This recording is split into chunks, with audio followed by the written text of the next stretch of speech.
The story begins in Washington, 1997, where we meet a woman named Kate Martin. She's taking her young son Jesse to visit her parents, Jean and Bernice. Jesse is excited because he's about to go on a hunting trip with his grandfather, Jean. Jean has been eagerly waiting for them all morning, and as soon as they arrive, he says it's time to head out. Bernice quickly packs some food for the trip, and the two set off into the forest. Once they reach their destination, Jean parks the truck and grabs a rifle from the trunk before handing one to Jesse. A little farther into the woods, they spot a deer. Jean tells Jesse to take the shot. Jesse carefully aims and fires, wounding the animal. The pair immediately starts tracking the injured deer. However, after walking for a while, Jesse gets hungry and stops to pull out his sandwich. Jean continues ahead and eventually finds the wounded deer. Excited, he turns around to call Jesse over, but Jesse is nowhere to be seen.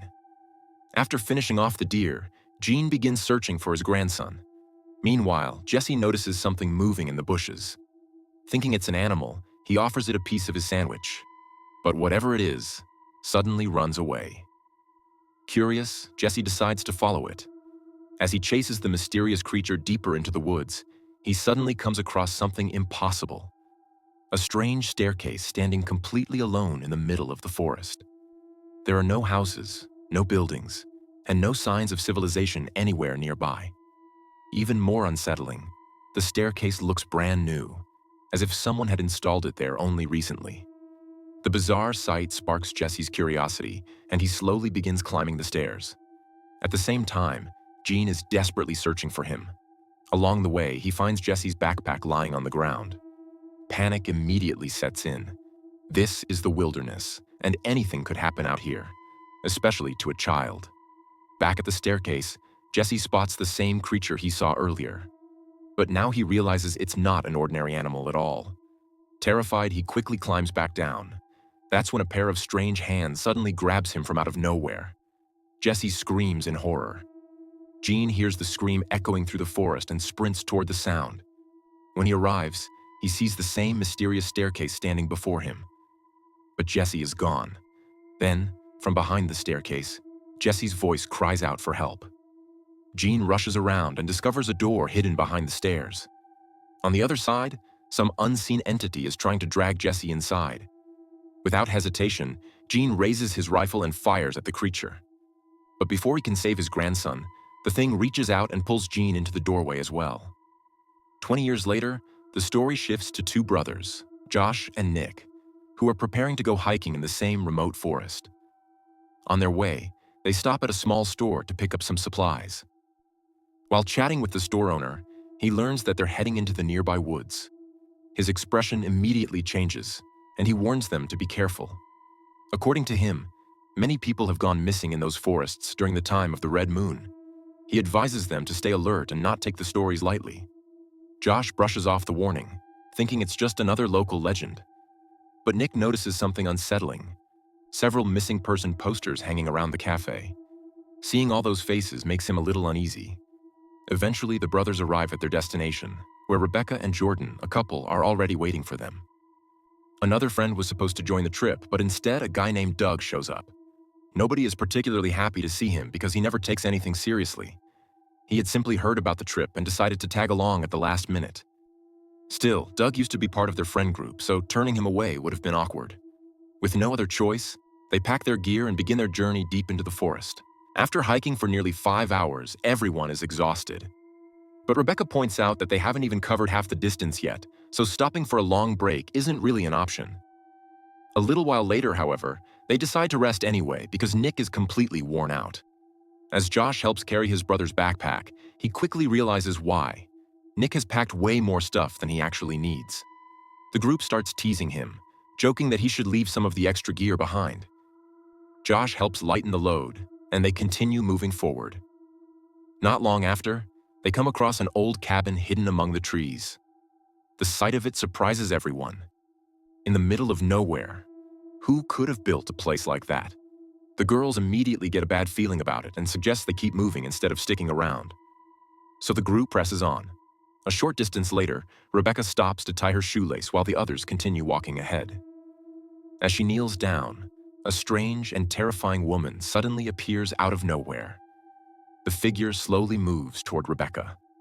When Rebecca notices the woman's badly injured leg, fear instantly takes over. Her heart starts racing, and she slowly lifts her head to get a better look at the mysterious stranger standing before her. But the woman's face was even more horrifying than Rebecca had imagined, and she was making strange, unsettling noises. Terrified, Rebecca froze for a moment. But when she looked up again, the creepy woman had vanished without a trace. Panicking, Rebecca ran back to get her friends. The group returned to the cabin, but this time, the terrifying woman was already inside. Rebecca immediately started screaming.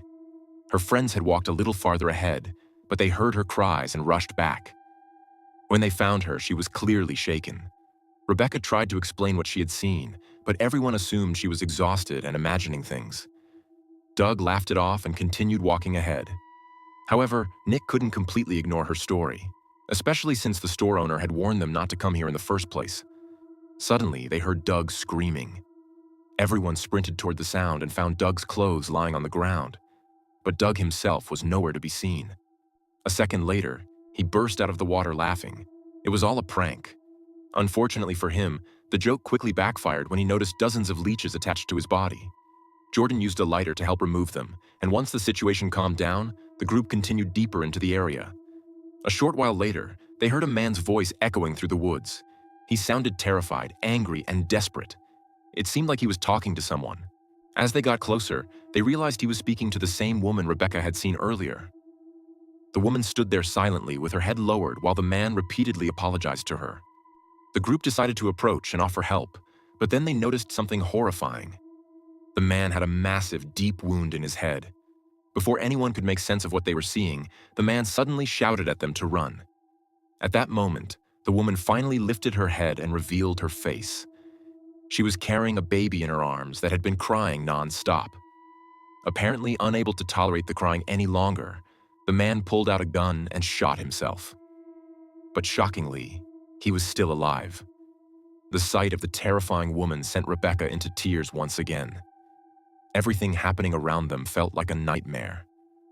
Then the woman lifted the baby with one hand. The group was horrified because it wasn't a human baby at all. It looked more like some kind of creature. Everyone panicked. The wounded man pointed his gun at them and desperately ordered them to leave. Not wanting to stay another second, they immediately ran from the area. In the chaos, Nick accidentally left his backpack behind. After putting some distance between themselves and the nightmare they had just witnessed, the group stopped to catch their breath and figure out what they should do next. Nick says they should turn back and head home, but Jordan points out that night is only a few hours away, and there's no way they can make it back before dark. Their only option is to spend the night right there in the wilderness. Nick is terrified and completely on edge. He starts snapping at everyone, but Josh tries to calm him down. They were deep in a remote area with no cell service, and there was no way to contact the park rangers. With no other choice, the group settles in for the night.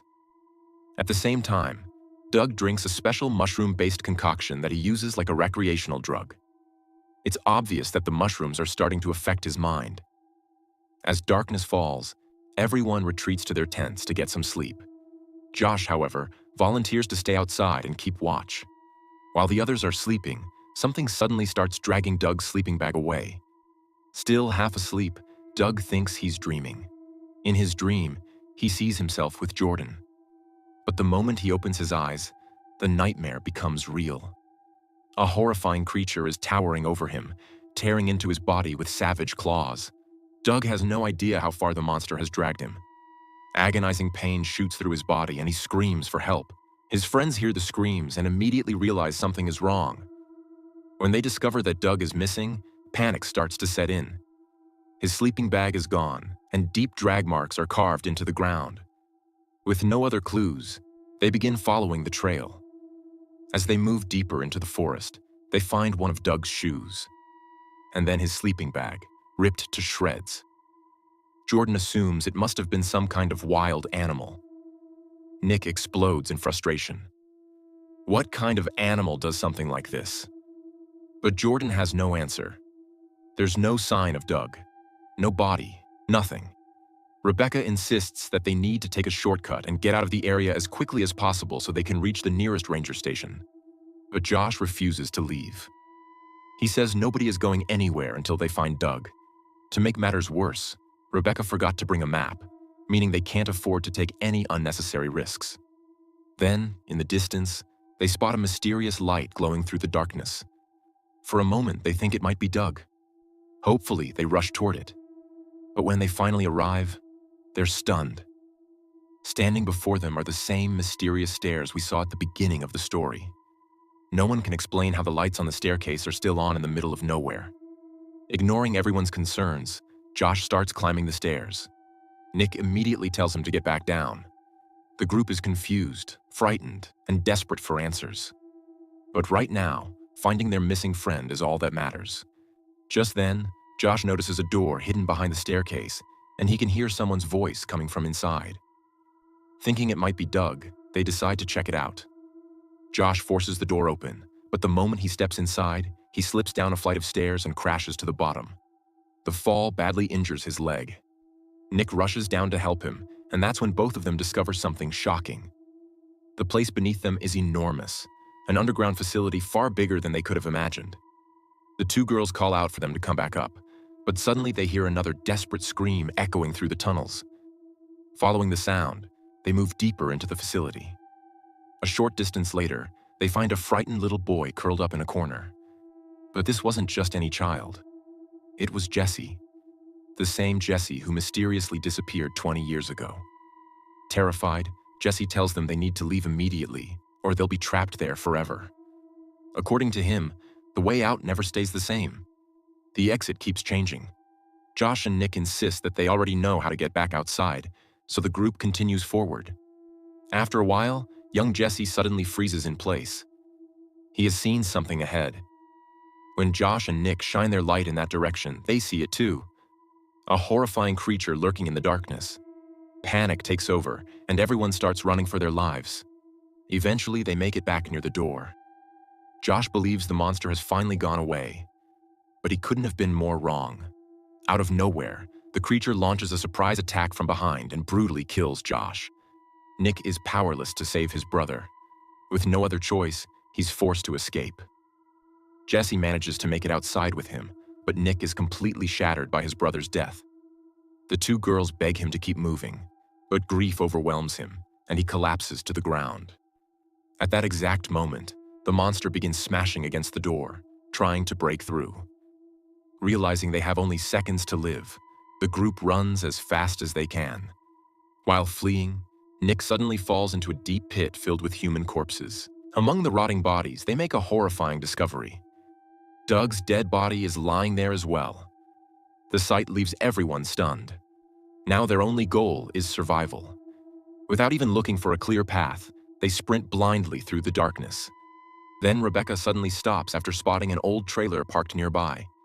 Seeing a possible chance of escape, all four of them rush toward it as fast as they can.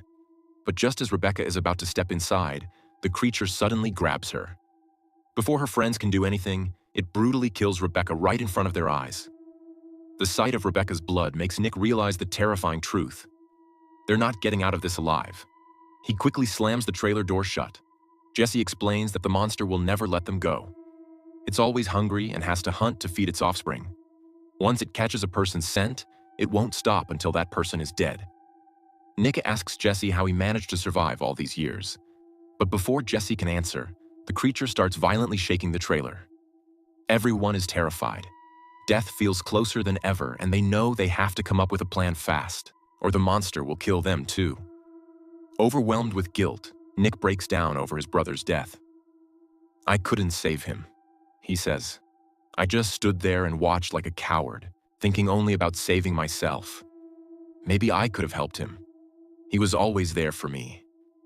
Jordan tries to comfort him. She tells him none of it was his fault and reminds him that he still has a chance to save the rest of them. Her words calm Nick down a little. As they continue talking, Jesse finally introduces himself. That's when Nick realizes something shocking. Jesse is the same boy who disappeared 20 years ago. Nick actually went to school with him. The others can hardly believe it. Nick has grown into an adult, But Jesse looks exactly the same age as he did when he vanished. Jesse explains that when he crossed through the mysterious red door, it felt like he had entered another dimension. He says they found ways out several times, but they could never escape because the creature was always waiting for them. On top of that, the door constantly changed locations. This raises a disturbing possibility. Maybe Jesse somehow traveled through time, or perhaps time moved much slower for him inside that dimension. It's hard to believe, but this movie leaves many of its biggest questions unanswered. A little later, Jordan notices that everything outside has gone quiet. Maybe the creature has finally left. She wants to go out and check, but Nick warns her not to. Jordan argues that they can't hide in the trailer forever. While searching the driver's cabin, she finds a rifle along with a few bullets. Nick and Jordan cautiously step outside, while Jesse throws some metal pots into the open to lure the creature out. The plan works. The monster immediately turns toward them. Jordan raises the rifle, but it jams. After struggling with it, she finally manages to fire a single shot. Unfortunately, it has absolutely no effect on the creature. In the blink of an eye, the monster attacks and badly injures her. Nick quickly slams the trailer door shut before the creature can get inside. By now, Nick is consumed with rage. He's lost almost all of his friends, and now he wants revenge. He grabs a gas canister and a lighter, then tells Jesse to lock the door behind him once he goes outside. Nick throws the gas can into the distance, drawing the monster toward it. As soon as the creature gets close, he tosses the lighter. The gas ignites instantly. The creature bursts into flames.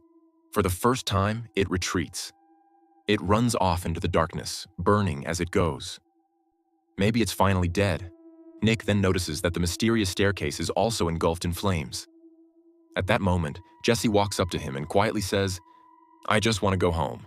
The next morning, police arrive and rescue them. The officers are stunned when they discover that Jesse is the same child who disappeared 20 years earlier. Soon afterward, Jesse's mother and grandmother arrive. The reunion is emotional. So much has changed over the past 2 decades, yet Jesse looks exactly the same. Jesse apologizes to his mother and reveals that his grandfather had entered that strange dimension with him. Sadly, his grandfather never made it out alive. After the police finish questioning Nick, he's finally released. In the final moments of the film, we see Nick and Jesse together, slowly recovering from everything they've been through. And that's where the movie comes to an end. Subscribe to this channel for more stories like this.